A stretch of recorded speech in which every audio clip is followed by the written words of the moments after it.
నిన్న నా బర్త్డే కదా, నాకు విష్ చేసిన అందరికీ థ్యాంక్ యూ సో మచ్. అస్సలు ఎక్స్పెక్ట్ చేయలేదు ఇంతమంది విష్ చేస్తారని. నా బర్త్డే కదా, అందుకని 10 మెంబర్స్ కి ఫుడ్ డొనేట్ చేశాను. ఫుడ్ డొనేట్ చేయడం అంటే బయట కొనుక్కొచ్చి ఇవ్వలేదు, నేనే స్వయంగా నా చేతులతో చేశాను ఫుడ్ మొత్తంని.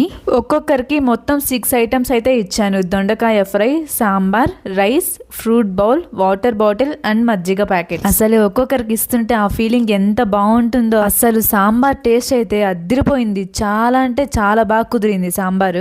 ఫస్ట్ టైం 10 మెంబర్స్ కి ఫుడ్ ప్రిపేర్ చేశాను. అసలు నేనే నమ్మలేకపోతున్నాను. మార్నింగ్ 6 కి లేచి స్టార్ట్ చేశాను కర్రీస్ చేయడం. స్టవ్ మీద అయితే తొందరగా అయిపోయేవి, బట్ నా దగ్గర ఉంది ఇండక్షన్ ఒకటే కదా, ఏం చేసినా కూడా ఆ ఇండక్షన్ మీదనే చెయ్యాలా. అలాగా ఒకటి తర్వాత ఇంకొక కర్రీ చేశాను. టైం అయితే చాలానే పట్టింది. మొత్తం రెడీ అయ్యేసరికి ఆఫ్టర్నూన్ 1 అయింది. ఇంకా నాకైతే నమ్మకం లేదు, అంటే 1 అయింది కదా అందరు తినేసి ఉంటారేమో అని. కానీ అలా ఏం లేదు, అడిగి మరీ తీసుకున్నారు. మొత్తం ప్యాకెట్స్ ఇచ్చేసి రూమ్ కి వచ్చి నేను తినేసరికి ఆఫ్టర్నూన్ 3 అయింది.